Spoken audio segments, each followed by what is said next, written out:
ஆண்டவராகிய இயேசு கிறிஸ்துவின் நாமத்தினாலே இந்த கூடுகைக்கு வந்திருக்கிற யாவரையும் அன்போடு கூட வரவேற்கிறோம். ஸோ நம்மளுக்கு ஒவ்வொரு வாரமும் ஆண்டவர் நம்மளோடு கூட நிறைய காரியங்களை பேசிட்டே வர்றாருல. ஸோ இன்னைக்கு நம்ம ஆண்டவருடைய மகத்துவங்களை குறித்து நம்ம கொஞ்சம் பார்க்க போறோம். ஸோ ஒருவேளை இது நம்மளுக்கு சில காரியங்கள் வந்து நம்மளுக்கு நோன் திங்ஸ் தான், நம்மளுக்கு நல்லா தெரிஞ்ச விஷயங்கள் தான். ஆனா அதுல நம்மள அந்த இடத்துல ஃபிட் பண்ணி பார்க்கும்போதுதான் நம்ம ஆண்டவருடைய அந்த அவருடைய அந்த மகிமையான அந்த காரியத்தை வந்து நம்மளுடைய உள்ளத்துல அதை ஏற்றுக்கொண்டு மிகுந்த சந்தோஷமா அவரை வந்து நம்ம மகிமைப்படுத்த முடியும். சோ நம்ம இன்னைக்கு அதை குறித்து சில காரியங்களை நம்ம பார்க்க போறோம். சோ அதுக்கு முன்னாடி ஒரு சின்ன ப்ரேயர் பண்ணிடுவோம். ஏன் அப்படின்னா நம்ம ரெகுலரா ஒவ்வொரு வாரமும் வசனங்களை நம்ம கேட்டுட்டே இருக்கிறோம். சோ ஒரு பாயிண்ட்ல எப்படி நம்மளுடைய ஹார்ட் எப்படி ஆயிரும் அப்படின்னா இது எனக்கு ஏற்கனவே தெரிஞ்சது தானே. சோ அந்த ஃப்ரெஷ்ஷா ஆண்டவர் வந்து அவருடைய சத்தம் உண்டாகிறத வந்து நம்மளுடைய காதுகள்ல கேட்க கூடாதபடிக்கு சத்துரு நிறைய நேரத்துல இந்த மாதிரி டெம்டேஷனை வந்து கொண்டுட்டு வர முடியும். சோ நம்ம இன்னைக்கு ஆண்டவர்கிட்ட ஒரு செகண்ட், ஆண்டவரே இருதயத்தோடு கூட நீங்க பேசுங்க. இந்த உலகத்துல நீங்க என்ன உண்டாக்குனதுக்கு, என்ன இந்த உலகத்துல வைத்திருக்கிறதுக்கு ஒரு மகிமையான ஒரு நோக்கம் இருக்கிறது ஆண்டவரே. அதை நான் உணர்ந்து கொள்ளும்படியாக ஆண்டவரே, நான் இப்ப போற வழியில நான் எந்த இடத்துல தடுமாறிட்டு இருக்கணும் அதை எனக்கு செட் பண்ணிட்டு சரிப்படுத்தி சீர்படுத்தி என்னை நடத்தும்படியாக இந்த டைமை நான் உங்க கையில நான் ஒப்பு கொடுக்குறேன். என்னோடு கூட நீங்க பேசுங்க அப்படின்னு சொல்லி அன்னைக்கு லீதியாளுடைய இருதயத்தை திறந்து தேவன் ஏன் இருதயத்தை இன்னைக்கு நீங்க திறங்க ஆண்டவரேன்னு சொல்லி நம்ம ஒரு செகண்ட் நம்ம ஜெபித்து நம்ம ப்ரொசீட் பண்ணுவோம். ஸ்தோத்திரம் கர்த்தாவே, நம்ம துதிக்கிறோம் ஆண்டவரே. இந்த நேரத்துல உங்களுடைய பாதத்துல நாங்கள் வந்திருக்கிறோம் ராஜா. ஆண்டவரே, நீங்க சொல்லியிருக்கீங்க காதுள்ளவன் கேட்க கடவன் என்று சொல்லி ஆண்டவரே, அநேக நேரத்துல ஆண்டவரே அந்த சத்தம் எங்களிடத்துல ஆண்டவரே எங்களுடைய இருதயத்துக்குள்ள சென்று சேரக்கூடாதபடி நிறைய சூழ்நிலைகள்ல நாங்கள் சிக்கிக் கொள்கிறோம்.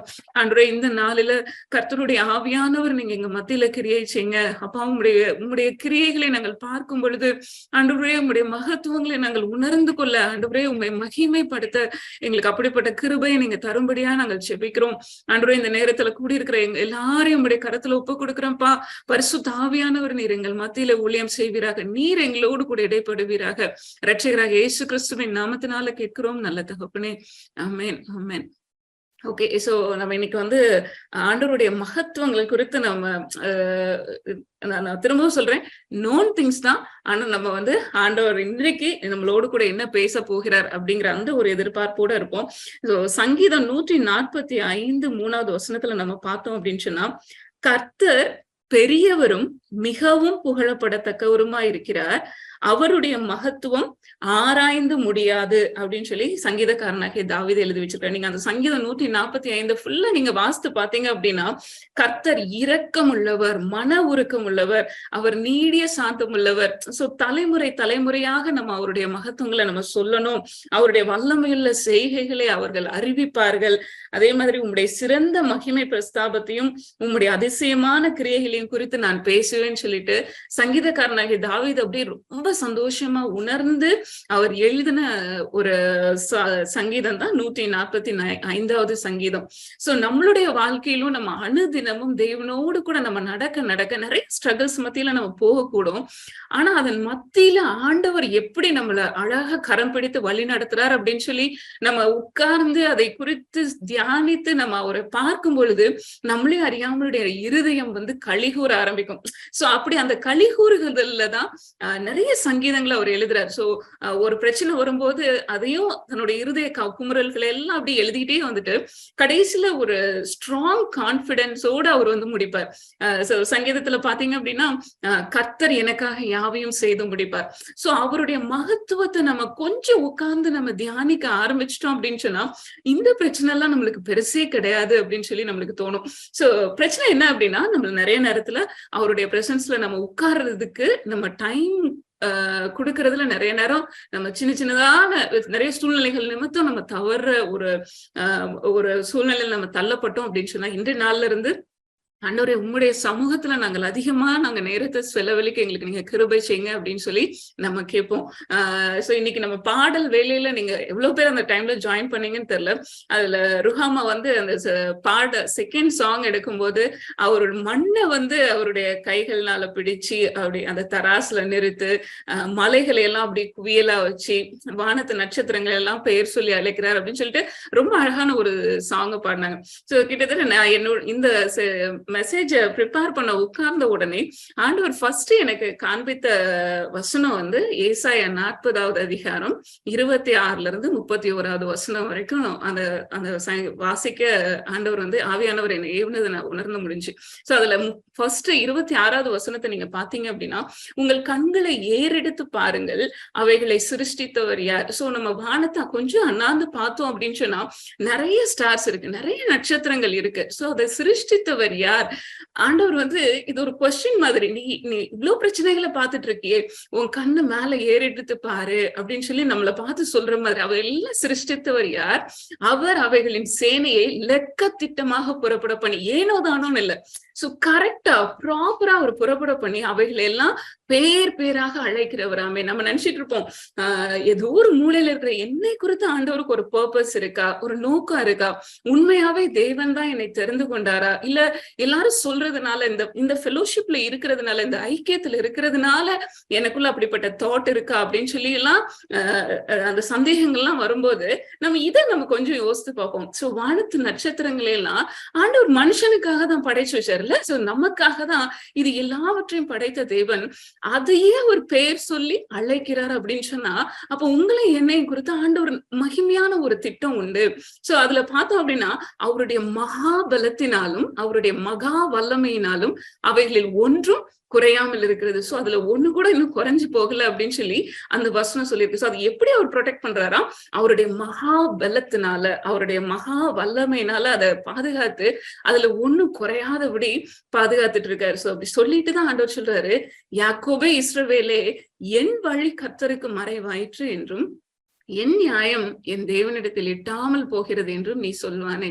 நீ ஏன் இப்படி என்னுடைய நியாயம் தேவனிடத்துல எட்டவே இல்லையா அப்படின்னு சொல்லி உனக்குள்ள நீ ஏன் கிடந்து குழம்பிட்டு இருக்க, இதை யோசித்து பாரு அப்படின்னு சொல்லி இன்னைக்கு ஆண்டவர் நம்மளுடைய கண்களை திறக்கும்படியாக இன்னைக்கு நம்மள ஏறெடுத்து பாரு, சோ இந்த கிரியேஷன்ஸ் எல்லாம் கொஞ்சம் பாரு அப்படிங்கிறாரு. சோ நம்ம இந்த வேர்ல்டுல நம்ம வாழ்ந்துட்டு இருக்கோம், இந்த ஏர்த்துல தான் நம்ம வாழ்ந்துட்டு இருக்கோம். கொஞ்சம் யோசித்து பாருங்களேன், இந்த உலகத்தை தேவன் படைக்கும் போது நம்ம சாதாரணமா ஒரு இன்ஸ்ட்ருமெண்ட்டை உருவாக்கணும் அப்படின்னு சொன்னாலே அதுக்கு இவ்வளவு லென்த் இருக்கணும், பிரெத் இப்படி இருக்கணும், அதோட திக்னஸ் இப்படி இருக்கணும். சோ இது எல்லாத்தையும் உட்கார்ந்து கால்குலேட் பண்ணி, ஃபார் எக்ஸாம்பிள் இப்போ ஒரு வெஹிக்கிளுக்கு ஒரு வீல் நம்ம மேனுஃபேக்சர் பண்றாங்க அப்படின்னா அது எவ்வளவு வெயிட் தாங்கும், அது எவ்வளவு ஸ்பீட்ல போகும், சோ எவ்வளவு தூரம் ஸ்பீட்ல போனா அது தாங்குற அந்த பலன் இருக்கு. சோ அந்த டென்ஷன்ஸ் அது எல்லாத்தையும் அவங்க உட்கார்ந்து இருந்து ஆராய்ச்சி செஞ்சு எவ்வளவு கால்குலேட் பண்ணி பண்ணிட்டு இருக்காங்க.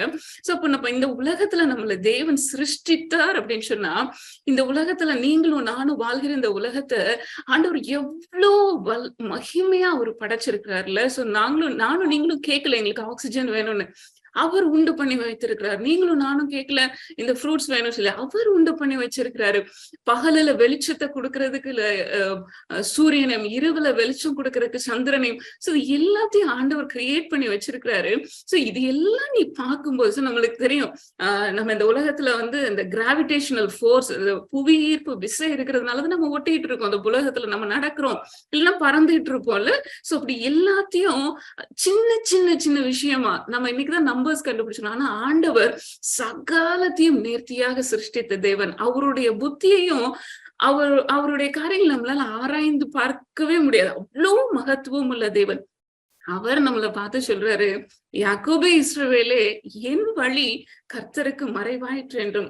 நீ எப்படி சொல்ல முடியும் உன் வழி மறைஞ்சு போச்சு அப்படின்னு சொல்லி, ஐ நோ தட், எனக்கு தெரியும் அப்படின்னு சொல்லி ஆண்டவர் நம்மளுக்கு இன்னைக்கு சொல்றாரு, என் நியாயம் தேவனிடத்தில் எட்டாமல் போகிறது என்றும் நீ சொல்வானேன். ஆண்டவர் சொல்றாரு, பூமியின் கடையாந்திரங்களை சிருஷ்டித்த கர்த்தராகிய அநாதி தேவன். சோ ஒருவேளை நம்ம அந்த எண்டுல இருந்து நம்மளுக்கு வந்து நாளைக்கு தினம் அப்படியெல்லாம் சொல்றதை விட, அந்த கடையாந்திரங்களை சிருஷ்டித்த தேவன், அந்த எண்ட சிருஷ்டித்த தேவன், முடிவு சகலத்தையும் முடிவிலிருந்து அறிந்து வைத்திருக்கிற கர்த்தர்ல. சோ அந்த தேவன் இளைப்படைவதும் இல்ல, சோர்ந்து போவதும் இல்லை. இதை நீ அறியாயோ, இதை நீ கேட்டதில்லையோ, அவருடைய புத்தி ஆராய்ந்து முடியாதது. சோ அவருடைய புத்திய நம்ம ஆராய்ந்து பார்க்கவே முடியாது. நம்மளுக்கு டே டு டே லைஃப்ல கொஞ்ச நாளைக்கு இருக்கிற இந்த பிரச்சனையை பார்த்துட்டு ஆண்டவர் என்ன மறந்துட்டாரோ, ஆண்டவர்கிட்ட என்னுடைய நியாயம் எட்டலையோ, என் வழி மறைஞ்சு போச்சோ, ஆண்டவர் என் மேல அக்கறை இல்லையோ, ஒருவேளை நான் இதுக்கு தகுதி இல்லையோ, வேற யாரோ, இப்படி நிறைய கொஸ்டின்ஸோட நம்ம உட்கார்ந்து இருக்கும் போதுதான் ஆண்டவர் இந்த மாதிரி காரியங்கள் நம்மளுக்கு வசனங்களை கொடுத்து நம்மளை உயிர்ப்பிக்கிற தேவன், நம்முடைய ஆத்மாவை உயிர்ப்பிக்கிற தேவன். ஹி ரெஸ்டோர்ஸ் அவர் சோல் அப்படின்னு சொல்லி நம்ம சங்கீதம் 23 என் ஆத்மாவை தேற்றி.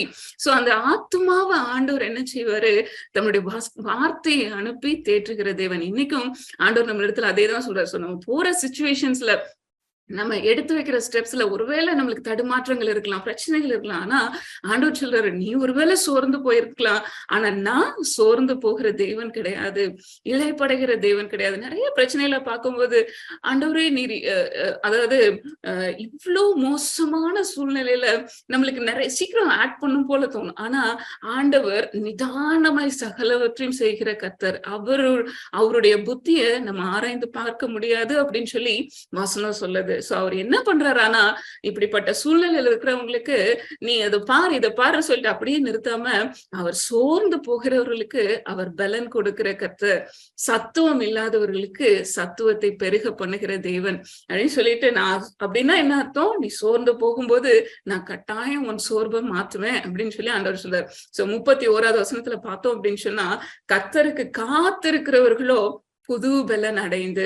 சோ கர்த்தருக்கு காத்திருக்கிறவர்கள்னா ஒண்ணும் செய்யாம அப்படி சிம்பிளா உட்கார்ந்துட்டு இருக்கிறது இல்ல, அவரை குறித்து தியானித்து அவர் எப்படிப்பட்டவர், அவர் என்ன செய்ய முடியும், அப்படியே கொஞ்சம் அவரையே நோக்கி பார்க்கும் பொழுது நம்மளுக்குள்ள அந்த புது பலனை ஆண்டவர் கொடுக்க முடியும். சோ எவ்வளோ மோசமான சூழ்நிலையில இருந்தாலும் ஆண்டவர் நமக்குள்ள அந்த ஸ்ட்ரென்த் அப்படியே ரீகெயின் பண்ணி கொடுப்பாரு. சோ அது அவங்க எப்படி இருப்பாங்க அப்படின்னா, கழுகுகளை போல செட்டைகளை அடித்து எழும்புவார்கள். எப்படி அது சூரியனை நோக்கி கழுகு செட்டை அடிச்சு கீழெல்லாம் போறதில்ல, அது மேல உயர்ந்து எழும்புதில்ல. அதே மாதிரி ஆண்டவருக்கு காத்திருக்கிறவங்க மனுஷங்க பின்னாடி ஓடி இதை செஞ்சிடலாம் அதை செஞ்சிடலாமான்னு இல்ல, கர்த்தருக்கு காத்திருந்து அவர் செய்வார் அப்படிங்கிற அந்த விசுவாசத்தோடு கூட காத்திருந்து அவரையே பார்த்து நடக்கிறவங்களுக்கு ஆண்டவர் ஒரு புதிய பலனை கொடுத்து உயர எழும்புறதுக்கு ஆண்டவர் கிருபை செய்வார் அப்படின்னு சொல்லி நம்ம இந்த வசனத்துல பாக்குறோம். அவங்க நடந்தாலும் ஓடினாலும் எப்படி என்ன பண்ண மாட்டாங்களாம், சோர்ந்து போக மாட்டாங்களா. சோ ஸ்ட்ரென்த் எங்கதான் இருக்கு, ஆண்டவருடைய பிரசன்னத்துலதான் இருக்கு. சோ நம்ம வேகமான உலகம் தான், ரொம்ப ஃபாஸ்டா ஓடிட்டு இருக்கு. ஆனா இந்த உலகத்துல ஆண்டவரையும் அதே ஃபாஸ்ட் பேஸ்ல நம்மளால என்ன செய்ய முடியாது, தரிசிக்க முடியாது. So we have to sit in the presence of God. ஆண்டவருடைய பிரசன்னத்துல நம்ம தரித்திருக்க வேண்டியது மிக மிக மிக அவசியம். அப்படி இல்லை அப்படின்னு சொன்னா உலகத்தின் பிரஷர் நம்மளை அழுத்தும், மனிதர்களுடைய பேச்சுகள் நம்மளை அழுத்தும், சூழ்நிலைகளை நம்மளை அழுத்தும், நம்ம ஒரு மூலையில ஒடுங்கி போய் உட்கார ஆரம்பிச்சிருவோம். அப்ப அடு தினமும் அவருக்குள்ள நம்ம ஸ்ட்ரென்தன் ஆக வேண்டியது மிக மிக அவசியம். சோ இந்த வசனங்களின் அடிப்படையில இன்னும் சில நபர்களை குறித்து நம்ம பார்க்கலாம். சோ ஃபர்ஸ்ட் பாதுகாக்கின்ற தேவன். நம்ம நிறைய நேரத்துல ஆபிரகாமை குறித்து நம்ம நிறைய தியானித்து இருப்போம். சோ ஆபிரகாமை குறித்து தியானிக்கிற அதே நேரத்துல நம்ம சாராளை குறித்து நம்ம ஒரு சில காரியங்களை நம்ம பார்த்தா இன்னும் நல்லா இருக்கும்னு சொல்லி நினைக்கிறேன். சோ சாராள் அப்படின்னு சொல்லும் போது ஆபிரகாமோடு கூட அவங்க அவங்க ஆண்டவர் நீ இருக்கிற இந்த தேசத்தை விட்டு உன் இனத்தை விட்டு நான் காண்பிக்கிற இடத்துக்கு போவான்னு சொல்லி கூப்பிட்ட உடனே ஆபிரகாம் எல்லாவற்றையும் விட்டு வந்தார் அப்படின்னு சொல்லி நம்ம எப்பவுமே ஆபிரகாம நல்லா பிரைஸ் பண்ணி பார்ப்போம். But at the same time அதே சமயத்துல அவருடைய மனைவியும் எல்லாவற்றையும் விட்டு ஆபிரகாமோடு கூட வந்தாங்க. சோ நம்பி வராங்க, நல்ல சொபிஸ்டிகேட்டடான லைஃப், நல்ல பாதுகாப்பான ஒரு இடம், நல்ல ரிலேட்டிவ்ஸ் எல்லாரும் இருக்கிறாங்க. ஆனா அதன் மத்தியிலிருந்து ஆண்டவர் காண்பிக்கிற இடத்துக்கு நான் போகணும்னு சொல்லி ஆபிரகாம் சொன்ன உடனே சாராலும் கீழ்ப்படிந்து கிளம்பி வர்றது நம்ம பாக்குறோம்.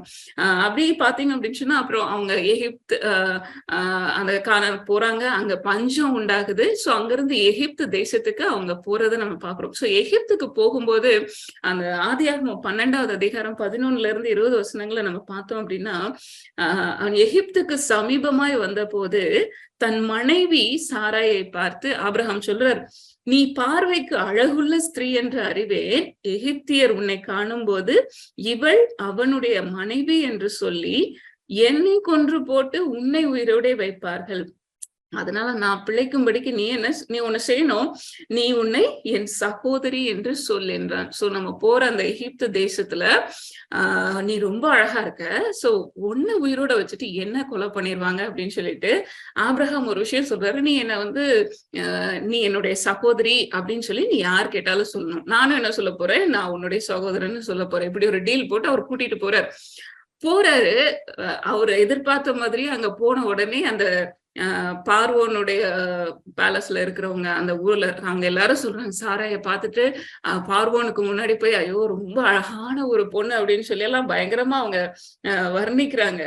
அப்போ பார்வோன் என்ன பண்றாரு, நினைச்ச மாதிரி சாராய கூட்டிட்டு வர சொல்றாரு. சோ கொஞ்சம் யோசிச்சு பாருங்க, ஆண்டவர் 12வது அதிகாரத்துல நம்ம பார்த்தோம் அப்படின்னா, நான் உன்னை பெரிய ஜாதியாக்கி உன்னை ஆசீர்வதித்து உன் பேரை பெருமைப்படுத்துவேன், நீ ஆசீர்வாதமாயிருப்பாய், உன்னை ஆசீர்வதிக்கிறவர்களை ஆசீர்வதிப்பேன், உன்னை சபிக்கிறவர்களை சபிப்பேன், பூமியில இருக்கிற வம்சங்கள் எல்லாம் உனக்குள்ள ஆசீர்வதிக்கப்படும் சொல்லி ஒரு பெரிய ஆசீர்வாதத்தை கொடுத்து ஆண்டவர் கூட்டிட்டு வராரு. அங்க போனதுக்கு அப்புறம் ஆபிரகாம் ஒருவேளை டிபிக்கல் ஒரு ஒய்ஃபா இருந்தா எனக்காக என் ஹஸ்பண்ட் சண்டை போட்டிருக்கணும் அப்படின்னு சொல்லி எல்லாம் யோசிச்சிருந்துருக்கலாம். ஆனா இங்க சாராய் அவர் சொன்ன அந்த வார்த்தைக்கு அப்படியே கீழ்ப்படிந்து அவங்க பார்வோன் கூப்பிட்டு விட்டோன்னே போறாங்க அங்க. அப்போ அந்த டைம்ல அவங்களுக்குள்ள எவ்வளவு கொஸ்டின்ஸ் இருந்திருக்கும்ல, என் வாழ்க்கை நெக்ஸ்ட் என்ன ஆக போகுது, ஆண்டவர் இவ்வளவு பெரிய ப்ராமிஸ கொடுத்து என்னுடைய தேசத்தை விட்டு என்னுடைய இனத்தாரை விட்டு எல்லாம் கூட்டிட்டு வந்தாரு, இன்னைக்கு ஒரு அந்நிய மனுஷனுடைய கரத்துல போய் நான் சிக்க வேண்டியதா இருக்கே அப்படின்னு சொல்லி அந்த எவ்வளவு டைம் அங்க இருந்தாங்கன்னு தெரியல. ஆனா இருந்த அந்த டைம் அவங்களுக்கு ஒருவேளை அந்த நெருப்புல நடந்த மாதிரிதான் இருந்திருக்கும்ல. சோ ஒரு செகண்டோ அவங்களுக்குள்ள ஏகப்பட்ட கொஸ்டின்ஸ் இருந்திருக்கும், குழப்பங்கள் இருந்திருக்கும்.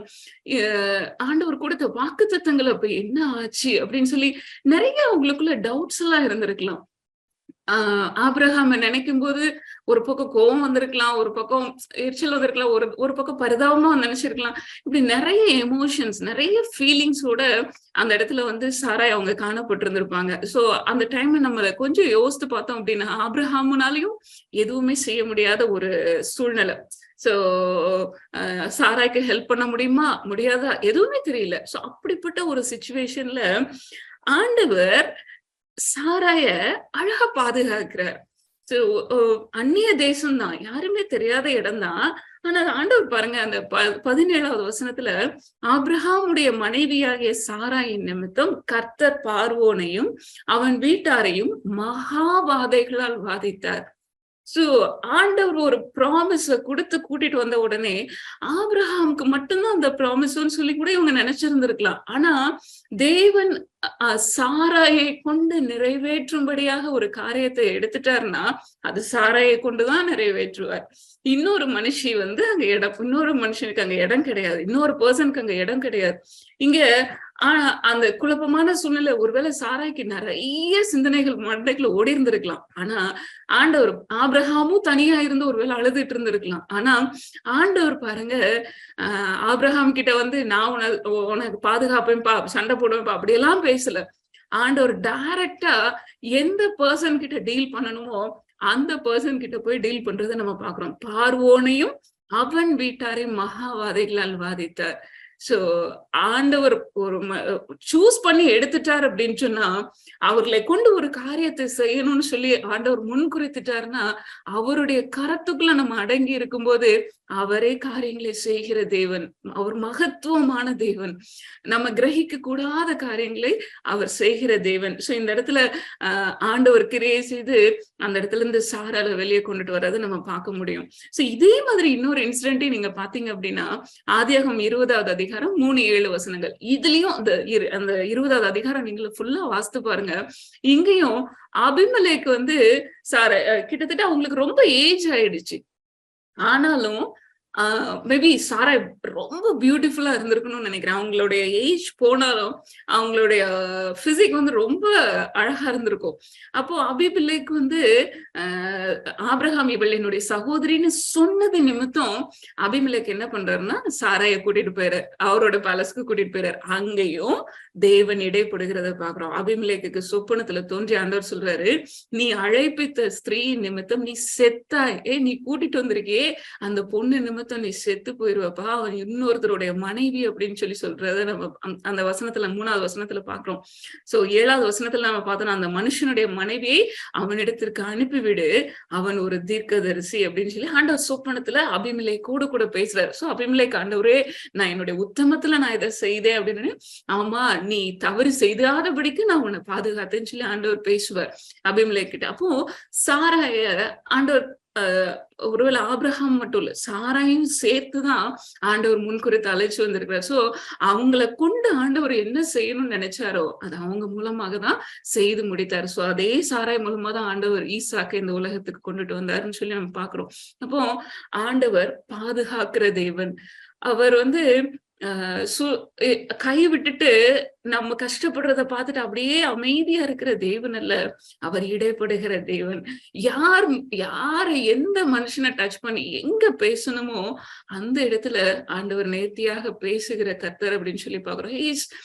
அவர் மகத்துவமான கர்த்தர். நமக்கு புரியாது, நம்மளுக்கு அந்த இப்படி நடந்துடலாமோ, அப்படி செய்திருக்கலாமோ, அப்படி பண்ணிருக்கலாமோ, இப்படி நம்ம நிறைய இந்த குருவி மூலையில நிறைய பிளான்ஸ் எல்லாம் போடுவோம். ஆனா ஆண்டவர் சரியா டீல் பண்ணுகிற தேவன் என்று சொல்லி நம்ம சாராயனுடைய வாழ்க்கையின் மூலமா பாக்குறோம். அதனாலதான் 1 பேதுரு 3வது அதிகாரம் 6வது வசனத்துல நீங்க பாத்தீங்க அப்படின்னு சொன்னா, அந்தபடியே சாராள் ஆபிரகாமை ஆண்டவன் என்று சொல்லி அவனுக்கு கீழ்ப்படிந்திருந்தால் நீங்கள் நன்மை செய்து ஒரு ஆபத்துக்கும் பயப்படாதிருந்தீர்களானால் அவளுக்கு பிள்ளைகளா இருப்பீர்கள்னு சொல்லி லேடிஸ்க்கு பேதுரு எழுதும் பொழுது எழுதுறது நம்ம பாக்குறோம். அப்போ அவங்க பயப்படவே இல்லை. பார்வோனுடைய பேலஸ்ல போய் எனக்கு என்ன நடந்துருமோ, நான் போகமாட்டேன் அப்படி ஒரு மாதிரி ஆகல. மேபி அவங்களுக்குள்ள நிறைய ஃபீலிங்ஸ் இருந்திருக்கலாம். ஆனா she didn't ரிபல் பண்ணவே இல்லை.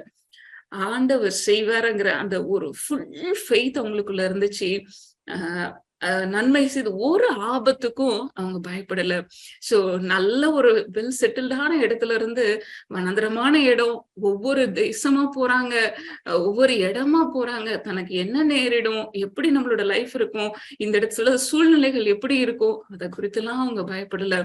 ஆண்டவரை நம்பி விசுவாசித்து ஆபிரகாமுக்கு கீழ்ப்படிந்து அவங்க போனாங்க. சோ இன்னைக்கு வரைக்கும் நம்ம அவங்களை குறித்து நம்ம பேசுறோம். சோ ஆண்டவர் அவருடைய கரத்துல நம்ம ஒப்பு கொடுத்து சூழ்நிலைகள் எத்தனாலும் என் தேவன் என்னோடு கூட இருந்து காரியங்களை செய்ய வல்லமை உள்ளவர் அப்படிங்கிற அந்த விசுவாசத்தோடு கூட நம்ம ஆண்டவருடைய சத்தத்துக்கு கீழ்ப்படிந்து நம்ம போயிட்டே இருந்தோம் அப்படின்னு சொன்னா அவர் மகத்துவமான காரியங்களை செய்வார். நெக்ஸ்ட் நம்ம இன்னொரு பர்சனை நம்ம பாக்குறோம்.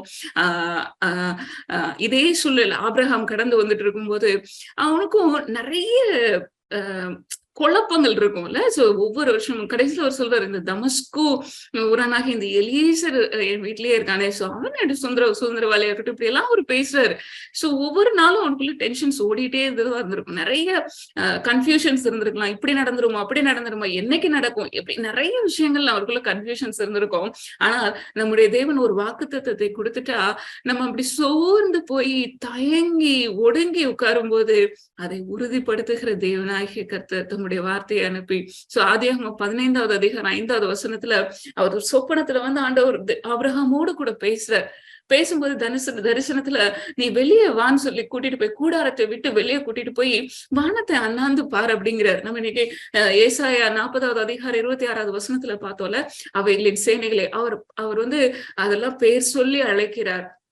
அப்படியெல்லாம் நம்ம அந்த வசனத்துல பார்த்தோம். இங்க ஆபிரகாம் கிட்டே ஆண்டவர் சொல்றாரு, அவனை வெளியே அழைச்சிட்டு வந்து நீ வானத்தை அண்ணாந்து பார், நட்சத்திரங்களை என்ன கூடுமானால் உன்னால என்ன கூடுமானால் என்ன அப்படின்னு சொல்லி சொல்றாரு. உன்னால அது முடியுமாப்பா, அப்படி ஒரு சந்ததி இருக்கும் அப்படின்னு சொல்லி அவர் உறுதிப்படுத்துகிறத பாக்குறப்போ ஒவ்வொரு நாளும் நைட்டு நேரத்துல ஆபிரகாம் அந்த நட்சத்திரத்தை பார்க்கும் போதெல்லாம் அவருடைய இருதயத்துக்குள்ள என் தெய்வம் இந்த நட்சத்திரத்தை போல என்னுடைய சந்ததியை பெருக பண்ணுவார், இந்த நட்சத்திரங்களை போல பெருக பண்ணுவார் சொல்லி ஒவ்வொரு நாளும் அந்த கன்ஃபர்மேஷனுக்குள்ள இருந்திருக்கும். சோ ஆண்டவர் வாக்கு பண்ணினார். அநேக ஆண்டுகள் கழிச்சுதான் ஈசாக்க கொடுக்குறாரு. ஆனா அவங்க சோர்ந்து போகும்போது, அவங்க பயந்த சூழ்நிலை சூழ்நிலையில ஆண்டவர் இடைப்பட்டு பேசுகிறத நம்ம பாக்குறோம். சோ இப்படிப்பட்ட மகத்துவம் உள்ள தேவன் நம்மோடு கூட இருக்கிறார். சோ இந்த தலைமுறையில சங்கீதம் 145:6 வசனத்துல நம்ம பார்த்தோம்னா, தலைமுறை தலைமுறையாக அவருடைய மகிமை, அவருடைய மகத்துவங்களை பிரஸ்தாவப்படுத்தணும், சொல்லணும்னு எல்லாம் இருக்கு. சோ அப்போ ஆண்டவர் தலைமுறை தோறும் நம்மள அன்னைக்கு ஆபிரகாம சூஸ் பண்ண அதே தேவன் தான் இன்னைக்கு நம்மளையும் சூஸ் பண்ணியிருக்காரு. சோ அவர் கொடுத்த வாக்கு தத்தத்துல அவர் ஒரு நாள் என்ன செய்ய மாட்டாரு, தவற மாட்டார். ஒரே ஒண்ணு, நம்ம விசுவாசத்தோடு கூட நம்ம அவருடைய சமூகத்துல காத்திருக்கணும். சோ ஆபிரகாமுக்கு அந்த விசுவாசத்தை கொடுத்தீங்களே ஆண்டவரே, விசுவாசிகளின் தந்தைன்னு சொல்லி அவருக்கு பேர் கொடுத்த ஆண்டவர் நமக்குள்ளே அந்த விசுவாசத்தை உறுதிப்படுத்தும்படிக்கு ஆண்டவரே எங்களுக்கு நீங்க கிருபை பாராட்டுங்கன்னு சொல்லி நம்ம கேட்போம். சோ அந்த நட்சத்திரத்தங்களை எல்லாம் பார்க்கும்போது அவைகள் எல்லாம் பெயர் சொல்லி அழைக்கிற தேவன் என்னையும் அழைச்சிருக்கிறாருன்னு சொல்லி அவரை நம்ம மகிமைப்படுத்தணும். அவற்றை தம்முடைய பலத்தினாலும் மகா வல்லமையினாலும் அவர் பாதுகாக்கிறாருன்னு சொல்லி பாக்குறோம். அப்ப என்னையும் தேவன் பாதுகாப்பார். ஒருத்தரை கூட ஆண்டவர் லூஸ் பண்றதுக்கு விரும்புகிற தேவனே கிடையாது. சோ நட்சத்திரத்தை எல்லாம் லூஸ் பண்ணாம பாதுகாக்கிறார் அப்படின்னா நம்மளையும் பாதுகாக்க வல்லமை இல்ல தேவன். சோ அவருடைய கரத்துக்குள்ள நம்ம ஸ்ட்ராங்கா ஆண்டவரே நாங்க உங்களுக்குள்ளதான் இருக்கிறோம்னு சொல்லி திடப்படுத்திக் கொள்வோம். ஆண்டவர் கிருபையாக நம்மளை நடத்துவார். அடுத்தது நம்ம பார்த்தோம் அப்படின்னு சொன்னா எலியாவை நம்ம பாக்குறோம், பலப்படுத்துகிற தேவன். எலியாவுடைய வாழ்க்கையில் நம்ம பார்த்தோம் அப்படின்னு சொன்னா 1 ராஜாக்கள் 18வது அதிகாரத்துல நம்ம பாக்குறோம். அங்க ஆகாப் கிட்ட வந்து சொல்றாரு, மழை பெய்ய போகுது, நீ முன்னாடி ஓடி போயிடு அப்படின்னு சொல்லி எல்லாம் சொல்லிட்டு அந்த வசனத்தை நான் பாக்குறேன், வாசிப்போம். 18வது அதிகாரம் 45வது வசனத்தை பார்ப்போம். சரி, 44ல இருந்து வாசிக்கிறேன். 7ஆம் தரம் இவன், இதோ சமுத்திரத்திலிருந்து ஒரு மனுஷனுடைய உள்ளங்கை அத்தனை சிறிய மேகம் எழும்புகிறது என்றான். அப்பொழுது அவன், நீ போய் ஆகாபை நோக்கி, மழை உம்மை தடை செய்யாதபடிக்கு ரதத்தை பூட்டி போய்விடும் என்று சொல் என்றான். சோ 3.5 வருஷமா மழை இல்ல. ஆண்டவர் 3.5 வருஷம் கழிச்சு மழை பெய்ய பண்ண போகிறாரு. சோ அப்போ அவர் 7 தரம் அந்த போய் பாக்குறாரு, ஒண்ணுமே தெரியல. சோ 7th டைம் ஒரு உள்ளங்கை அளவு மேகம் வந்த உடனே அவரு சொல்லி அனுப்புறாரு அவர் ஆகாப் கிட்ட, ஒரு மனுஷனுடைய உள்ளங்கை எத்தனை சிறிய மேகம் எழும்புகிறது என்றான். அப்பொழுது எலியா சொல்றார் ஆகாபை நோக்கி, மழை உம்மை தடை செய்யாதபடிக்கு ரதத்தை பூட்டி போய்விடும், நீங்க இருந்து போயிரு அப்படின்னு சொல்லிட்டு சொல்றாரு. அந்த 45வது வசனத்துல நம்ம பார்த்தோம்னா, அதற்குள்ளாக வானம் மேகங்களினாலும் காற்றுகளினாலும் கருத்து பெருமழை உண்டாயிற்று. ஆகாப் ரதத்தில் ஏறி இஸ்ரேலுக்கு போனான். கர்த்தருடைய கை எலியாவின் மேல் இருந்ததினால் அவன் தன் அறையை கட்டி கொண்டு இஸ்ரேலுக்கு வருமட்டாக ஆகாபுக்கு முன் ஓடினான் அப்படின்னு சொல்லி பாக்குறோம். சோ அப்போ ரதத்துல அந்த குதிரையோட அந்த ஸ்பீடை விட இங்க எலியா வந்து தன்னுடைய அறையை கட்டி கொண்டு அந்த ரதத்துக்கு முன்னாடி அவ்வளவு ஃபாஸ்டா ஓடுறதை நம்ம பாக்குறோம். அவர் நம்மளை பலப்படுத்துகிற தேவன். பலப்படுத்தணும்னா ஹார்ட்ல மட்டும் அப்படியே அந்த ஸ்ட்ராங் ஸ்பிரிட் மட்டும் இல்ல, பிசிக்கலாவும் ஆண்டவர் நம்மள என்ன பண்ண முடியும், ஸ்ட்ரென்தன் பண்ண முடியும். சோ இங்க பார்த்தோம் அப்படின்னு சொன்னா 3.5 வருஷம் கழிச்சு மழை வர போகுது. சோ ஆகாப் கிட்ட சொல்லியாச்சு. இப்போ எலியா வந்து தன்னுடைய அறையை கட்டி கொண்டு அவனுக்கு முன்னாடி பயங்கர ஃபாஸ்டா ஓடுறத நம்ம பாக்குறோம். சோ அவ்வளோ ஒரு ஸ்ட்ராங் பர்சனாலிட்டி அப்படின்னு சொல்லி நம்ம எலியாவை பார்க்கலாம். ஆண்டவரோடு கூட சஞ்சரித்த ஒரு மனுஷன். ஆனா 19வது அதிகாரத்துல நம்ம பார்த்தோம் அப்படின்னு சொன்னா, நம்ம எல்லாரும் நம்ம நிறைய டைம் நம்ம இந்த காரியங்களை நம்ம தியானிச்சிருந்திருப்போம். 19வது அதிகாரத்துல எலியாவை வந்து அந்த ஏசபேல் உன்னை நாளைக்கு கொன்றுவேன் அப்படின்னு சொல்லி சொன்ன உடனே அவனுக்குள்ள பயம் வந்துருச்சு. சோ ஒரு டைம் அவ பிக்ஸ் பண்ண, நாளை தினம் இந்த டைம்ல அப்படின்னு சொல்லி சொன்ன உடனே அவனுக்குள்ள பயங்கர பயம். ஒரு பக்கம், ஆண்டவரே நான் இவ்வளவு பெரிய காரியத்தை செய்தேன், சோ எனக்காக ஒரு பெரிய கூட்டம் வந்து என்ன சேஃப் கார்ட் பண்ணிட மாட்டாங்களா, இப்படி எல்லாம் கூட அவர் மைண்ட்ல ஓடி இருந்திருக்கலாம். ஆனா அங்க பாத்தீங்கன்னா எலியா வந்து ஓடி போய் ஒரு சூறை செடியின் அடியில உட்காந்துக்கிட்டு தான் சாகணும்னு சொல்லி விரும்புறாரு. சோ நம்ம ஓவர் கமிங் சூசைட்ல வந்து நம்ம இதெல்லாம் குறித்து பார்த்தோம். அப்போ ஆண்டவர் வந்து என்னுடைய பர்பஸ், நான் செய்யணும்னு நினைச்ச காரியம் முடிஞ்சிருச்சுன்னு சொல்லிட்டு ஓகே அப்படின்னு சொல்லி அப்படியே விடுகிற தெய்வன் அல்ல. அங்க பார்த்தோம் அப்படின்னு சொன்னா ஒரு தூதனை அனுப்பி அவனுக்கு ஃபுட்டு கொடுக்குறாரு. சோ ரொம்ப சோர்ந்து போய் வந்திருப்பாருல்ல. சோ அங்க இருந்து கர்த்தருடைய கை அவர் மேல இருந்த உடனே பயங்கரமா வேகமா ஓடி வராரு. அதெல்லாம் செஞ்சதுக்கு அப்புறம் தீர்க்கதரிசியெல்லாம் பட்டயத்தால கொண்டு போட்ட செய்தி ஆகாபுடைய ஒய்ஃப் அந்த ஜேசபேல் கேட்டுட்டு அவ சொன்ன வார்த்தையை கேட்ட உடனே மறுபடியும் ஓடுறார். வனாந்திரத்துக்கு நேரம் ஓடி போய் ஒரு சூரிய செடியில போய் கீழே போய் படுத்துக்கிறார். ஸோ இருதயத்திலயும் ரொம்ப சோர்வு. எதேதோ நினைச்சிருந்திருக்கலாம். இந்த அக்கினி மேல இருந்து இறங்கின உடனே ஒரு பெரிய ரிவைவல் வந்து இந்த ஜனங்கள் அப்படியே ஆண்டவர் இடத்துல வந்துருவாங்க. சோ ஒரு பெரிய மாற்றம் நடக்கும். அப்படியெல்லாம் அவருக்குள்ள நிறைய கற்பனைகள் இருந்திருக்கலாம். ஆனா அவருக்கு எகெயின்ஸ்டா வார்த்தைகள் வந்த உடனே அவரால் அதை அக்செப்ட் அந்த இடத்துல அவரால் இருக்க முடியல. அவர் ஓடுறார். சோர்ந்து போய் தான் படுத்திருக்கிறாரு. எவ்வளவு அழுதுருந்துருப்பார்ல, எவ்வளவு சோர்ந்து இருப்பாரு, எவ்வளவு அழுதுருந்திருப்பார். தனிமையில போய் உட்கார்ந்துக்கிறாரு. நம்ம நியூ டெஸ்டமெண்ட்ல வாசிக்கிறோம், நம்மை போல பாடுள்ள மனுஷன் அப்படின்னு சொல்லி. அப்போ நம்மளுக்கு ஒரு பிரச்சனை, நாளைக்கு உன்னை இந்த வேலையில இருந்து தூக்கிடுவேன் அப்படின்னு சொல்லி ஒரு ஹையர் அபிஷியல் சொன்னா எப்படி இருக்கும்ல. சோ அந்த மாதிரி அப்போ எவ்வளவு பதட்டமா இருக்கும், எவ்வளவு நடுக்கமா இருக்கும், என்ன செய்ய முடியும் அப்படியெல்லாம் மைண்ட்ல தாட்ஸ் வரும். அது இங்க வந்து உன்னுடைய உயிரை நான் எடுத்துருவேன்னு சொல்லி சொன்னோன்னே அவங்களுக்குள்ள அவ்வளவு பயம் வந்திருக்கும், சோர்வு வந்திருக்கும். ஆண்டவரே நீர் எங்க இருக்குது, அங்க வானத்துல இருந்து அக்கினி இறக்குனீங்க, ஏன் உயிரை எப்படி பாதுகாக்க போறீங்கன்னு கூட கொஸ்டின் கேட்டாரா எனக்கு தெரியல. ஆனா அதெல்லாம் கேட்ட மாதிரி தெரியல. அவர் வந்து நான் சாகணும் அப்படின்னு சொல்லி கேட்கிறார். அவ்வளோ சோர்ந்து போயிட்டார், டயர்ட் ஆயிட்டாரு. சோ அப்போ ஆண்டவர் அதோடு அப்படியே விடுகிற தேவன் அல்ல. அவர் என்ன பண்றாரு, ஒரு பாத்திரத்துல தண்ணீரையும் சுடப்பட்ட அப்பத்தையும் கொடுத்து சாப்பிட சொல்றது பாக்குறோம். சாப்பிட்டுட்டு திரும்பவும் படுத்து கொண்டான் அப்படின்னு சொல்லி பாக்குறோம். வேற எதையும் இந்த இடத்துல யார் அப்பத்தை கொண்டு வர முடியும், இந்த இடத்துல யார் தண்ணீரை கொண்டுட்டு வர முடியும்னு கூட எலியா திங்க் பண்ண மாதிரி தெரியல. அவர் எழும்பினாரு, பக்கத்துல இருந்துச்சு, சாப்பிட்டாரு, திரும்ப படுத்து கொண்டார். அந்த அந்த சோர்வுல அதை தாண்டி அவரால் யோசிக்கவே முடியல. அவனுடைய மைண்ட்ல ஓடினதெல்லாம் இஸ்ரவேல்ல நான் ஒருத்த மாத்திரம் தானே இருந்தேன், என்னையும் கொலை பண்றதுக்கு தேடுறாங்களே, சோ ஆண்டவருக்காக நான் வெகு பக்தி வைராக்கியமா இருந்தேனே, எனக்கு இப்படி நடந்துருச்சு.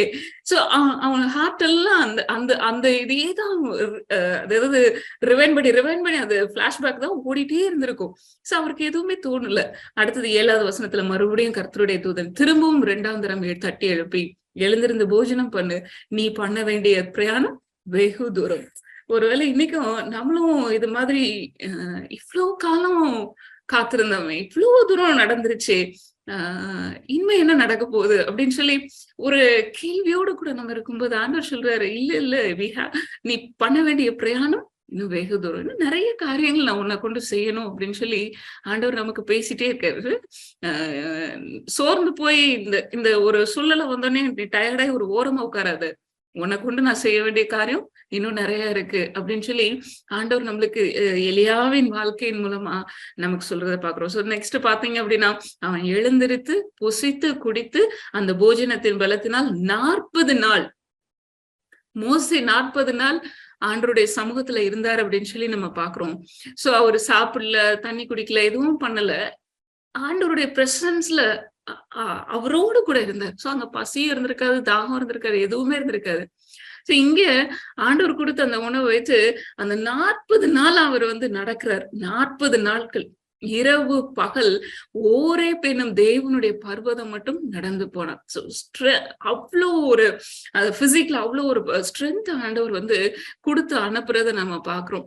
சோ இப்படிதான் ஆண்டவர் நம்மளையும் ஸ்ட்ரென்தன் பண்ணுவார். சோ அன்னைக்கு எலியாவுக்கு தான் செய்தாரா, இல்ல நமக்கும் செய்ய வல்லமை உள்ள தேவன். ஆண்டவர் நமக்கென்று சொல்லி காரியங்களை முன்குறித்துட்டு நம்ம சோர்ந்து போன உடனே, இல்ல இது எனக்கு முடியாதுன்னு சொல்லி உட்கார்ந்த உடனே அப்படியே விட்டுட்டு அப்படியே பாஸ் ஆன் பண்ணிட்டு போயிட்டே இருக்கிற தேவன் கிடையாது. சோ உங்களை கொண்டு ஒரு காரியத்தை செய்யணும் அப்படின்னு சொன்னா அதை ஸ்பெஷலா சூஸ் பண்ணி எடுத்திருக்கிறாரு அப்படின்னு சொன்னா கட்டாயம் நம்மளை கொண்டுதான் ஆண்டவர் செய்வார். சோ ஆண்டவருடைய சமூகத்துல நம்ம இன்னைக்கு விட்டு கொடுப்போம். சோ அதுக்கு அடுத்து இதுல நம்ம பார்த்தோம் அப்படின்னு சொன்னா 19வது அதிகாரத்துல, அதே அதிகாரத்துல 9வது வசனத்தை நம்ம பாக்குறோம். அவன் 40 நாட்கள் நடந்து போயிட்டு அங்கே அவன் ஒரு கெபிக்குள்ள போய் தங்கினான். இதோ கர்த்தருடைய வார்த்தை அவனுக்கு உண்டாகி, எலியாவே, இங்கே உனக்கு என்ன காரியம், நீ இங்கேயாம்பா உட்கார்ந்துட்டு இருக்க, உனக்கு இங்க என்ன வேலை, ஆண்டவர் கேட்கிறார், உனக்கு சாப்பாடு கொடுத்து நான் செய்ய உனக்குன்னு ஒரு பணியை வச்சிருக்கேன், நீ ஏன் கெபிக்குள்ள போய் மறுபடியும் ஒளிஞ்சிருக்க, அங்க சூரிய செடியின் கீழே படுத்துட்டு இருந்த, இங்க ஏன் கெபிக்குள்ள போய் உட்கார்ந்துட்டு இருக்க அப்படின்னு சொல்லி ஆண்டவருடைய வார்த்தை வருது. அதுக்கப்புறம் 10வது வசனத்துல இருந்து நீங்க அப்படியே வாசித்து பாத்தீங்க அப்படின்னா எலியா மறுபடியும் அவனுடைய ஹார்ட்ல இருந்து அந்த குமுறல் தான் சொல்றாரு. அதற்கு அவன், சேனைகளின் தேவனாகிய கர்த்தருக்காக வெகு பக்தி வைராக்கியமா இருந்தேன், இஸ்ரவேல் புத்திரர் உமது உடன்படிக்கையை தள்ளிவிட்டார். ஆண்டவரே, உம்முடைய ஜனம் உம்முடைய உடன்படிக்கையை தள்ளிடுச்சு, ஆனா நான் பக்தி வைராக்கியமா இருந்தேன், உம்முடைய பலிபீடங்களை இடித்தாங்க, உம்முடைய தீர்க்கதரிசிகளை பட்டயத்தினால் கொன்று போட்டார்கள், நான் ஒருவன் மாத்திரம் மீதியா இருக்கிறேன், என் பிராணனையும் வாங்க தேடுகிறார்கள் என்றான். அவன் ஹார்ட்ல, அவரோட எலியாவுடைய ஹார்ட்ல இதுதான் இருந்துச்சு. என்னடா, இஸ்ரவேல் மக்கள் உங்களை தள்ளிட்டாங்க, உங்களுடைய பிரமாணங்களை தள்ளிட்டாங்க, உங்களுடைய பலிபீடங்களை எல்லாம் இடிச்சிட்டாங்க, உங்களுடைய தீர்க்கதரிசிகள் எல்லாம் கொலை பண்ணிட்டாங்க, நான் மட்டும் இருக்கேன். சோ இதுதான் அவருடைய, அதாவது அந்த டிப்ரெஷனுக்குள்ள போகும்போது திரும்ப திரும்ப திரும்ப திரும்ப அதேதான் மைண்ட்ல ஓடிட்டே இருக்கும்ல. நம்ம அந்த மைண்ட ஆஃப் பண்ணணும்னு நினைச்சா கூட அது ஆஃப் ஆகாது, எகெயின் அதுவேதான் உள்ளுக்குள்ள வந்துகிட்டே இருக்கும். அப்போ ஆண்டவர் அதே சூழ்நிலையில எலியாவை விடுறதுக்கு அவருக்கு மனசு கிடையாதுல்ல. சோ அதுக்கப்புறம் நீங்க வாசித்து பாத்தீங்கன்னா, அப்பொழுது அவர், நீ வெளியே கர்த்தருக்கு முன்பாக பர்வதத்தில் நில் என்றார். அப்பொழுது இதோ கர்த்தர் கடந்து போனார், கர்த்தருக்கு முன்பதாக பர்வதங்களை பிளக்கிறதும் கண்மலைகளை உடைக்கிறதுமான பலத்த பெருங்காற்று உண்டாயிற்று, ஆனாலும் அந்த காற்றிலே கர்த்தர் இருக்கவில்லை. ஆண்டவருக்கு முன்னாடி அது உருவாச்சு, ஆனா கர்த்தர் அங்க இல்ல. அதற்கு பின் பூமி அதிர்ச்சி உண்டாயிற்று, பூமி அதிர்ச்சியிலும் கர்த்தர் இருக்கவில்லை. பூமி அதிர்ச்சிக்கு பின் அக்கினி உண்டாயிற்று. சோ இது எல்லாமே எலியாவுக்கு ரொம்ப பிடிச்சமான விஷயம் இல்ல. அப்படியே வானத்துல இருந்து அந்த அக்கினி, அதுல ஆண்டவருக்கு மகிமையா அப்படி வருவார் அவர். சோ மேபி அவரோட இமேஜினேஷன்ஸ்ல அதெல்லாம் இருந்திருக்கு. ஆனா இதுல எதுலயுமே கர்த்தர் இல்லை. அதுக்கப்புறம் கர்த்தர் இருக்கவில்லை. அக்கினிக்கு பின் அமர்ந்த மெல்லிய சத்தம் உண்டாயிற்று. அந்த காமா ஆண்டவருடைய சமூகத்துல நிற்கும் போது அந்த அமர்ந்த மெல்லிய சத்தம் வந்த உடனே எலியா அதை கேட்டபோது தன் சால்வையினால் தன் முகத்தை மூடிக்கொண்டு வெளியே கெபியின் வாசலில் நின்றான். அப்பொழுது இதோ எலியாவே, இங்கே உனக்கு என்ன காரியம் என்கிற சத்தம் அவனுக்கு உண்டாயிற்று. அந்த ஹார்ட்டோட ஆண்டவர் பேசுறார். சோ அப்படியே அவனுக்கு அது ஒரு புயல் மாதிரி திரும்ப திரும்ப சொல்லட்டி அடிக்கிற மாதிரி இருக்கு. அந்த அந்த சென்டர்ல சொல்லுவாங்கல்ல, அந்த சுழல் காற்றுல அந்த மைய பகுதி ரொம்ப காமா இருக்கும் அப்படின்னு சொல்லுவோம்.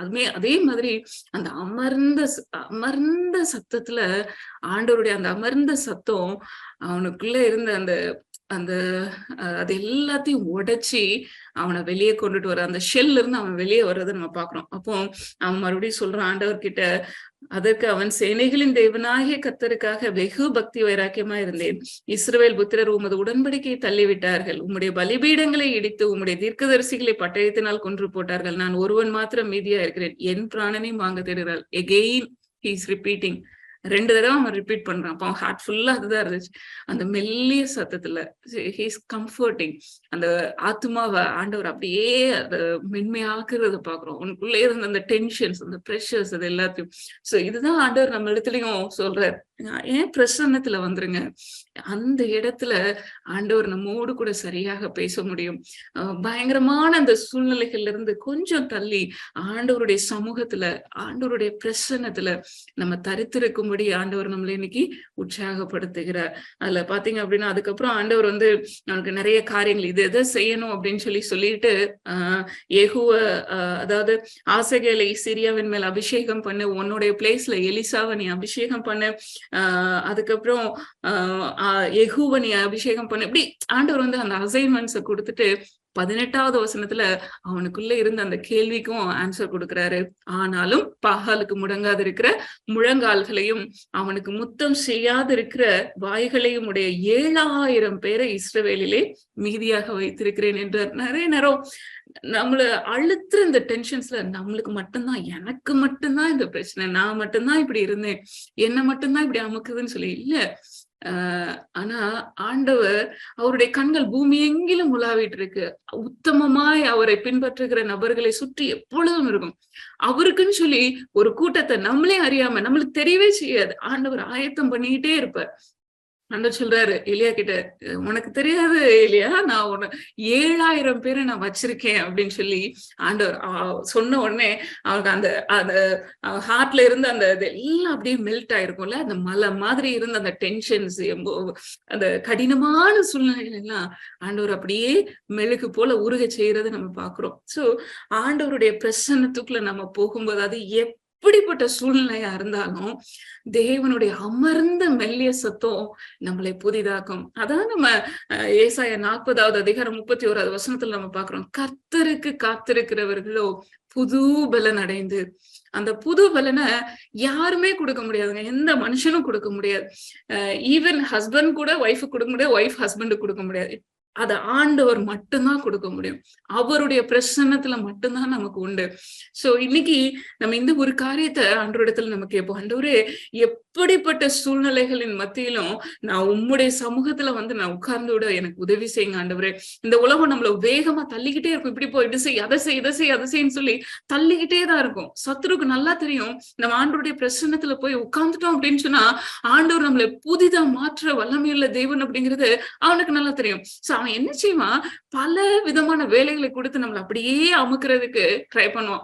இன்ஃபேக்ட் நிறைய நேரத்துல நம்ம ஆண்டவருக்காக நான் ஓடுறேன்னு சொல்லிட்டு ஆண்டவருடைய சமூகத்தையே மறந்து நம்ம ஓடுற ஒரு சூழ்நிலைக்குள்ளேயும் தள்ளப்படுவோம். So we should be very careful. நம்ம ரொம்ப கேர்ஃபுல்லா இருக்கணும்.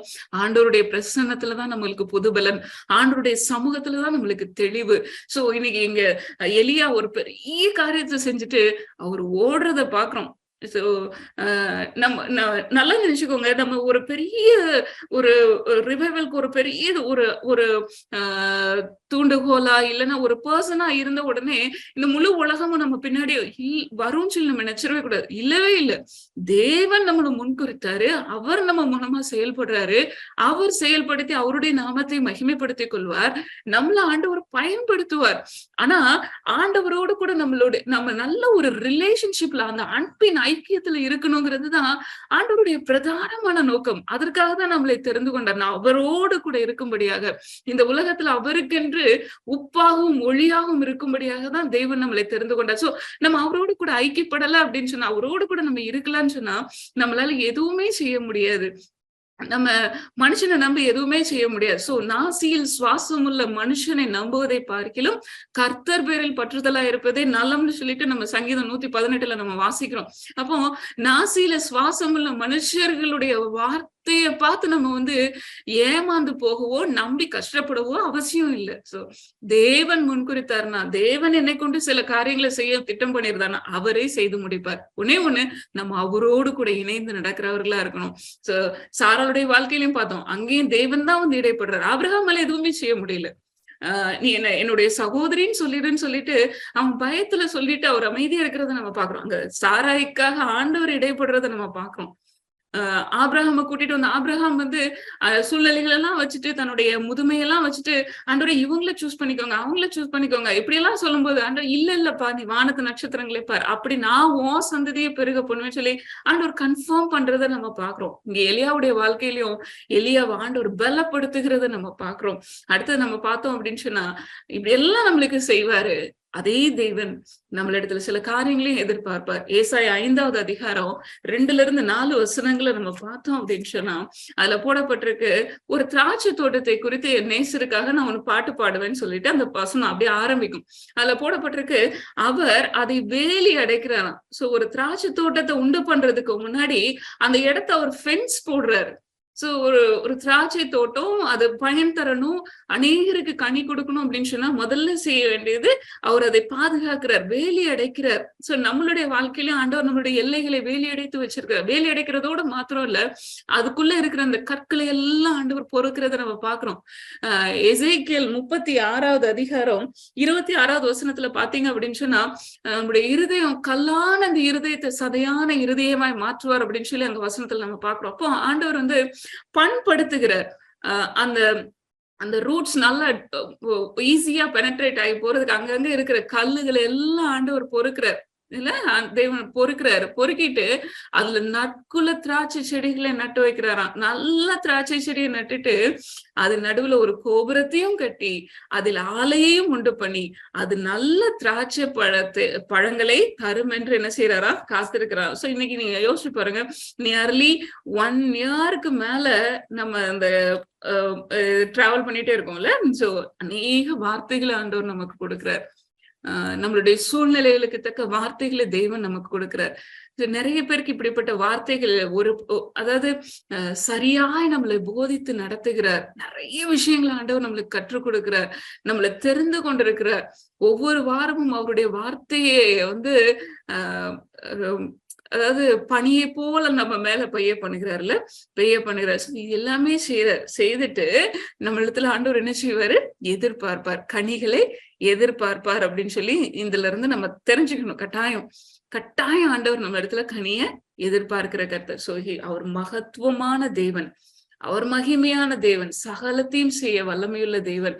அப்போ நமக்குள்ளேயும் கிரியை செய்து கொண்டிருக்கிற தேவன் நம்ம இடத்துல கனியை எதிர்பார்ப்பார். ஆனா அந்த அந்த செடி என்ன பண்ணுச்சான், கசப்பான பழங்களை தந்தது. சொல்லிட்டு, எருசலேமின் குடிகளே, யூதாவின் மனுஷரே, எனக்கும் என் திராட்சை தோட்டத்துக்கும் நியாயம் தீருங்கள்.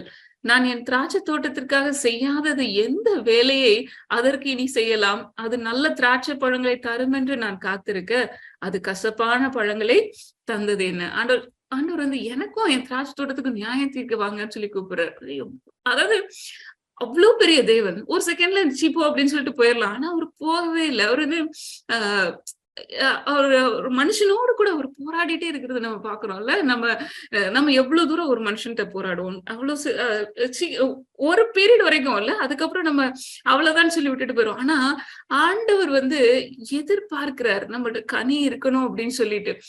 இதே நியூ டெஸ்டமெண்ட்ல நம்ம பார்த்தோம் அப்படின்னு, புதிய ஏற்பாட்டுல நம்ம வந்து லூக்கால நம்ம வாசிக்கிறோம். அந்த திராட்சை தோட்டத்துக்கு நடுவில் ஒரு அத்தி மரத்தை வச்சுட்டு கனியை தேடி வரார். கனியை தேடி வந்துட்டு அங்க இல்ல அப்படின்ன உடனே அதை வெட்டி போடுன்னு சொல்லும் போது, அந்த தோட்டக்காரர் வந்து வெட்டி போடுன்னு சொல்லும் போது அதை பராமரிக்கிறவர் சொல்றாரு, இன்னும் 1 வருஷம் இருக்கட்டும், இன்னும் 1 வருஷம் இருக்கட்டும், நான் அதை சுத்தி கொத்தி எரு போட்டு நான் அதுக்கு வேணுங்கிறதெல்லாம் நான் கொடுப்பேன். நெக்ஸ்ட் இயர் அது கனி கொடுத்தால் சரி, கொடுக்காவிட்டால் அதை வெட்டி போடுவோம் அப்படின்னு சொல்லி சொல்றாரு. சோ ஒவ்வொரு நாளையும் ஒவ்வொரு ஆண்டையும் கிருபையாக தேவன் நமக்கு கொடுக்கிறார். So something he is expecting. நம்மள்ட்ட இருந்து கனிய ஆண்டவர் எதிர்பார்க்கிற தேவன் என்று சொல்லி நம்ம பாக்குறோம். அவருடைய ஹார்ட்ல நம்மளுக்கு, அதாவது ஆவியின் கனின்னு சொல்லி சொல்றோம்ல. சோ அன்பு, சந்தோஷம், சமாதானம், சாந்தம், மனத்தாழ்மை, இச்சையடக்கம், இது எல்லாம் நீடிய பொறுமை, இது எல்லாவற்றையும் தேவன் நம்ம இடத்துல எதிர்பார்க்கிறார். இது எதுவுமே நம்ம இடத்துல சுயத்துல கிடையவே கிடையாது. நம்மளுடைய மாம்சத்துல இது இல்லவே இல்லை. அதனாலதான் அவர் கொத்தி எரு போட்டு நம்மள அவரோட கூட இருக்கும்படி ஆண்டவர் நம்ம இடத்துல கேட்கிறாரு. சோ இந்த உலகத்துல நீ வெளிச்சமா இருக்கணும், உப்பா இருக்கணும்னா நம்ம அவரோடு கூட இணைந்து இருக்குல்ல அப்படின்னு சொன்னா நம்ம இடத்துல இருந்து நன்மை வெளிப்படாது. ஒரு மனுஷன் ஓடி வந்து இயேசு கிறிஸ்துனுடைய பாதத்துல அந்த வாலிபன் வந்து நல்ல போதகரே அப்படின்னு சொல்லி சொன்ன உடனே, நீ என்னை ஏன் நல்லவன் சொல்ற? தேவன் ஒருவர் தவிர நல்லவன் ஒருவனும் கிடையாது அப்படின்னு சொல்ற. அப்போ தேவன் ஒருவர் தவிர நல்லவன் ஒருவனுமே இல்லை அப்படின்னு சொன்னா, அப்ப நானும் நீங்களும் நல்லவங்க கிடையாது. அப்ப நான் ஆண்டவரோடு கூட நான் இணைந்திருந்தா மட்டும்தான் அந்த நன்மை எனக்குள்ள இருந்து வெளிப்படும், இல்லைன்னா வெளிப்படவே செய்யாது. அதனாலதான் ஆண்டவர் சொல்றாரு, ஏன் சமூகத்துல நீங்க உட்கார்ந்துருங்க. நிறைய வசனங்களை கேட்டுட்டே இருக்கிறோம், காதுல கேட்டுட்டே இருக்கிறோம். ஆனா அது எனக்குள்ள அது கிரியை செய்தா, நான் விட்டு கொடுத்திருக்கிறேனா, அதுக்கு நான் கீழ்ப்படிந்திருக்கிறேனா அப்படின்னு சொல்லி நாமே நிதானித்து பார்ப்போம். ஆண்டவர் மகிமையான காரியங்களை நம்மை கொண்டு செய்யறதுக்கு வல்லமையுள்ள தேவன்.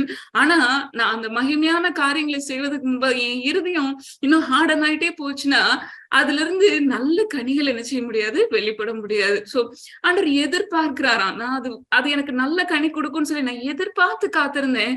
அது எனக்கு கசப்பான திராட்சை பழத்தை கொடுத்துருச்சு. சோ நம்ம லைஃப் நம்ம திங்க் பண்ணி பார்ப்போம். ஒருவேளை ஆண்டவர் நம்ம இடத்துல நல்ல கனிகளை எதிர்பார்த்துக்கிட்டே இருக்கும்போது ஒவ்வொரு நிறைய சத்துவத்தை, நிறைய வார்த்தைகளை கொடுத்து நம்மளை பூஸ்டப் பண்ணி ஸ்ட்ரென்தன் பண்ணி எல்லாத்தையும் செய்துட்டு அவர் நம்மள்ட்ட எதிர்பார்க்கிறது நல்ல கனிகளை எதிர்பார்க்கிறார். நல்ல கனிகளை அது நம்மளால கொடுக்க முடியல அப்படிங்கும்போது, கசப்பான கனியை கொடுக்கும் போது அவர் எவ்வளவு ஏமாற்றப்படுறாருல. சோ கண்ணை திறந்து பார்த்தா மகிமையான தேவன், மகத்துவமான தேவன், ரொம்ப சாதாரணமான மனுஷங்க. மண்ணுல இருந்து வந்தவங்க. நம்ம மூலமா அவருடைய வல்லமை வெளிப்படணும்னு சொல்லி ஆண்டவர் எதிர்பார்க்கிறார். அப்போ எதிர்பார்ப்பை நம்ம என்ன செய்யணும்? பூர்த்தி செய்யணும். அப்ப நான் என்ன செய்யணும்? ஆண்டவருடைய சமூகத்துல காத்திருக்கணும். சோ அந்த மகத்துவமான தேவனோடு கூட நம்ம இணைய இணைய இணைய நம்மையும் அறியாம நம்ம புதிதாக்கப்படுவோம். டிரான்ஸ்பர்மேஷன் நடக்கும். நம்மை கொண்டு தேவன் மகிமையான காரியங்களை செய்வார். இல்லைன்னா சத்ருவானவன் என்ன செய்வான்? நீங்க இவங்களை சூஸ் பண்ணீங்களே, இவங்களை இப்படி எல்லாம் நடத்துனீங்களே, அவங்க பாருங்க எப்படி இருக்கிறாங்கன்னு சொல்லி என்ன செய்வான்? குற்றம் சாட்டுறதுக்கு ரெடியா இருக்கான். ஆனா ஆண்டவருக்கு அதுல இஷ்டமே கிடையாது. நம்ம சகர ஜாஷுவா அந்த ஓல்டு டெஸ்டமெண்ட்ல பழைய ஏற்பாட்டுல நீங்க வாஸ்து பாத்தீங்கன்னா, யோசுவாவின் மேல இருக்கிற அந்த அங்கி ட்ரெஸ் அழுக்கான வஸ்திரம் அப்படின்னு சொல்லி உடனே பிசாசான குற்றம் சாட்டுறதுக்கு ரெடியா இருக்கும்போது ஆண்டவர் அந்த அழுக்கான வஸ்திரத்தை நீக்கி நல்ல ட்ரெஸ்ஸை போட வைக்கிறார். சோ ஆண்டவர் இன்னைக்கு நம்மகிட்ட கேக்குறது, என்னுடைய சமூகத்துல நீங்க காத்துருங்க அப்படிங்கிறாரு. சோ நம்ம என்ன செய்யணும்? கனி கொடுக்கணும். ஆண்டவருடைய மகத்துவங்களை நான் மத்தவங்களுக்கு சொல்லணும். மத்தவங்களுக்கு அவருடைய வல்லமையை நான் அவருடைய வல்லமையை மூலமா விளங்க செய்யணும். இப்படி எல்லாம் நடக்கணும் அப்படின்னா நம்ம என்ன செய்யணும்? எபிரேயர் 12வது அதிகாரம் 1-2 நம்ம பார்த்தோம்னா, இத்தனை திரளான சாட்சிகள் நம்மை சூழ்ந்து கொண்டிருக்க, பாரமான யாவற்றையும் நம்மை சுற்றி நெருங்கி நிற்கிற பாவம் பக்கத்துலதான் நிக்குது. அதை தள்ளி விட்டுட்டு விசுவாசத்தை துவக்குகிறவரும் முடிக்கிறவருமாகிய இயேசுவை நோக்கி நமக்கு நியமித்திருக்கிற ஓட்டத்தில் பொறுமையோட கூட ஓட கடவோம். அப்ப அவரை நோக்கி நம்முடைய கண் அவரையே பிக்ஸ் பண்ணி நம்ம ஓடும் போதுதான் இது எல்லாத்துல இருந்து நம்ம தப்பிக்க முடியும். அதான் இந்த வசனம் சொல்றது, விசுவாசத்தை துவக்குகிறவரும் முடிக்கிறவருமாகி அவரை நோக்கி. நம்ம மனுஷருக்கு மேல கண்ணை வச்சுட்டோம் அப்படின்னு சொன்னா நம்ம தவறி போயிடுவோம். அவரை நோக்கி நம்ம செல்வோம். அவரை நோக்கி நம்ம ஓடும்போது அவர் தம்முடைய வல்லமை நம்ம மூலமா விளங்க பண்ணுவார். அந்த மகத்துவமான தேவன் இந்த மண் பாண்டத்துல அவருடைய மகத்துவமான அந்த வல்லமையை நமக்குள்ள வைத்து இந்த மனிதர்களுக்கு ஆண்டவர் நம்மளை ஆசீர்வாதமாக எடுத்து பயன்படுத்த முடியும். சோ அகைன் நீங்க ரிலாக்ஸ்டா உட்காந்து இந்த வசனங்கள் எல்லாம் தியானித்து பாருங்க. ஆண்டவர் எவ்வளோ பெரியவர் அப்படிங்கிறது நமக்கு புரியும். சோ நமக்கு கிடைச்ச கொஞ்ச டைம்ல இந்த சின்ன சின்ன காரியங்களை குறித்து நம்ம பார்த்தோம். இந்த தேவன் இன்றைக்கும் ஜீவனுள்ளவர். நம்ம ஜெபிப்போம். ஆண்டவருடைய சமூகத்துல நம்மள இன்னைக்கு அவருடைய சமூகத்திலேயே நம்ம தரித்திருக்கிறதுக்கு நம்மளை ஒப்பு கொடுப்போம். நல்ல தகப்பனே, அப்பா நீங்க கொடுத்த இந்த டைமுக்காக நாங்கள் நன்றி செலுத்துற ராஜா. ஆண்டவரே, இந்த உலகத்துல அநேக வேதனைகள், அநேக பிரச்சனை ஆண்டவரே, மனுஷனுடைய வார்த்தைகள் எங்களை சோர்வுக்குள்ளாக கொண்டுட்டு போய் ஆண்டவரே ஒரு ஓரத்துல உட்காரும்படியாக ஆண்டவரே இழுக்கிறத நாங்க பாக்குறோம். ஆண்டவரே, அநேக நேரத்துல பாவங்கள் ஆண்டவரே உங்களுடைய சமூகத்தை விட்டு எங்களை பிரிக்கிறதுக்கு போராடுகிறது நாங்கள் பார்க்கிறோம். ஆண்டவரே, எங்களுடைய மாம்சத்தையும் எங்களுடைய ஆவியும் ஆத்மாவையும் ஆண்டவரே உங்களுடைய பாதத்துல நாங்கள் ஒப்பு கொடுக்கிற ராஜா. ஆண்டவரே, இந்த ஜெனரேஷன்ஸ்ல ஆண்டவரே இந்த தலைமுறையில ஆண்டவரே உங்களுடைய மகத்துவத்தை நாங்கள் மற்றவர்களுக்கு சொல்லுவதற்கு, ஆண்டவரே விவரித்து காண்பிப்பதற்கு, விளக்கி சொல்லுவதற்கு கர்த்தர் நீர் எங்களை எடுத்து பயன்படுத்த தடையா இருக்கிற காரியங்களை எல்லாம் நீங்க இன்னைக்கு மாற்றி போடும்படியா நாங்கள் செபிக்கிறோம். ஆண்டவரே, உங்களுடைய ஆளுகைக்குள்ள ஆண்டவரே எங்களை ஒவ்வொருவரையும் அர்ப்பணிக்கிறோம் ராஜா. ஆண்டவரே, அந்த ஆகாரத்தின் கிரியைகளுக்கு ஆண்டவரே நீங்கள் எங்கள் ஒவ்வொருவரையும் நீர் விலக்கி பாதுகாப்பீராக. ஆண்டவரே, உங்களுடைய சமூகத்துல காத்திருக்க கூடாதபடிக்கு தடை செய்து கொண்டிருக்கிற அந்த ஆகாரத்தின் கிரியைகளை ரட்சகரா இயேசு கிறிஸ்துவின் நாமத்தினால கடிந்து கொண்டு அப்புறப்படுத்துகிறோம். ஆண்டவரே, உங்களுடைய கரம் ஆண்டவரே எங்களோடு கூட இருக்கட்டும். எலியாவை பலப்படுத்தின தேவன் ஆண்டவரே, இந்த நாள்ல எங்களையும் நீங்க பலப்படுத்துங்கப்பா. ஆண்டவரே, உங்களுடைய சத்தத்தை, உங்களுடைய அமர்ந்த மெல்லிய சத்தம் எங்களுடைய இருதயத்துக்குள்ளாக ஒரு புதிய மாற்றத்தை உண்டு பண்ணும்படியா நாங்கள் ஜெபிக்கிறோம். ஆண்டவரே, உங்களுடைய ஆளுகைக்குள்ள விட்டு கொடுக்கிறோம். ஆண்டவரே, எஞ்சி இருக்கிற இந்த வாரம் முழுவதையும் ஆண்டவரே உங்களுடைய கரம் எங்களோடு கூட இருந்து எங்களை நடத்தட்டும். செய்கிற ஊழியங்களில் உங்களுடைய மகிமை வெளிப்படட்டும் கர்த்தாவே. ஆண்டவரே, சாராலை ஆசீர்வதித்து பாதுகாத்து வழிநடத்தின தேவன் ஒவ்வொருவரையும் பாதுகாத்துக் கொள்ளும்படியா நாங்கள் ஜெபிக்கிறோம். ஆண்டவரே, உங்களுடைய ஆளுகைக்குள்ள விட்டு கொடுக்கிறேன், நீங்க பொறுப்பெடுத்துக் கொள்ளுங்க. ரட்சகரா இயேசு கிறிஸ்துவின் நாமத்தினால கேட்கிறோம் எங்கள் ஜீவனுள்ள நல்ல தகப்பனே. ஆமென்.